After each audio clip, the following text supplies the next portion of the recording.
আসসালামু আলাইকুম। আজকে আপনাদেরকে দেখাবো আপনারা আপওয়ার্কে কিভাবে পোর্টফোলিও তৈরি করবেন। তো প্রথমে আমি আপওয়ার্ক আমার প্রোফাইলে চলে গেলাম, তারপর এখান থেকে আপনারা দেখতে পাচ্ছেন পোর্টফোলিওর প্লাস আইকনে ক্লিক করলাম, তারপর এখানে ফার্স্টে দেখতে পাচ্ছেন আপনারা প্রজেক্ট টাইটেল, তারপর আছে ইউর রোল অপশনাল আপনারা দিতে পারেন, সমস্যা নেই। আমি এগুলো কিন্তু এক জায়গা থেকে সুন্দর করে লিখে নিয়েছি, তো এখন এখানে পেস্ট করে দিয়েছি। হ্যাঁ, তো আপনারা এখানে স্কেল দিতে পারেন, স্কেল 5টা দিতে পারবেন। হ্যাঁ, তো আমি স্কেল 5টা আমার ইচ্ছে মতো দিয়ে দিলাম সুন্দর করে, যেগুলো গ্রাফিক্স ডিজাইন রিলেটেড।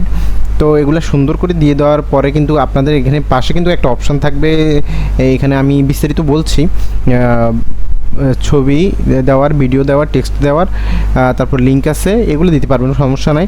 এবং আমার ভিডিওটি ভালো লাগলে অবশ্যই কিন্তু আপনারা লাইক সাবস্ক্রাইব করে যাবেন। তো আমি আমার ভিডিওতে এগিয়ে যাই। তো এখানে আমি আমার স্কেলগুলো এখনও সিলেক্ট করতেছি, একটু সমস্যা হচ্ছে, একটু লেট হচ্ছে, যার কারণ হচ্ছে এগুলো সিলেক্ট করতে একটু সময় নিতে হয়, যেহেতু আমি পোর্টফোলিওটা আপনাদেরকে করে দেখাচ্ছি।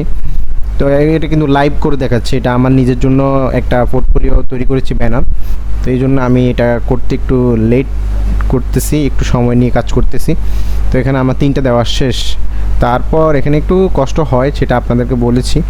এখানে একটু সুন্দর করে যদি ডিসক্রিপশান, টাইটেল, তারপর আপনার স্কিলগুলো একটু সুন্দর করে দিতে পারেন, তাহলে কিন্তু আপনার এই সার্চে কিন্তু আপনাদের অনেক কিছু চলে আসে। হ্যাঁ, এবং অনেক কাজ পাওয়ার, আপনাদের ভালো কাজ পাওয়ার সম্ভাবনা থাকে।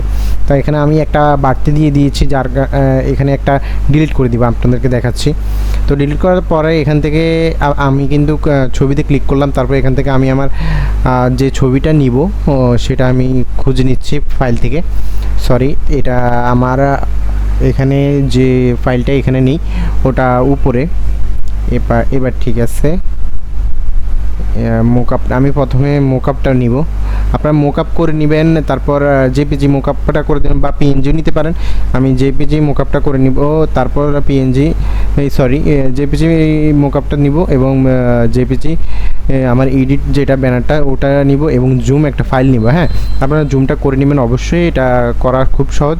তো আমি দুটোই কিন্তু দিয়ে দিচ্ছি। এখন জুম ফাইলটা যেটা, ও জুম ফাইলটা দিব, সুন্দর করে জুম ফাইলটা এখানে যদি আমি বসিয়ে দিতে পারি। তারপর কিন্তু এখানে নেক্সট প্রিভিউতে ক্লিক করলাম, নেক্সট প্রিভিউতে ক্লিক করলে দেখতে পাচ্ছেন আমার সব কিছু হয়ে গেছে। থাম্বনেল কিন্তু আমার মোকআপ যেটা ওইটাই কিন্তু থাকবে। হ্যাঁ, থাম্বনেল কিন্তু আপনারা মোকআপটাই দিবেন, কেননা থাম্বনেল মোকআপটাই দেওয়াটাই বেস্ট আমি মনে করি।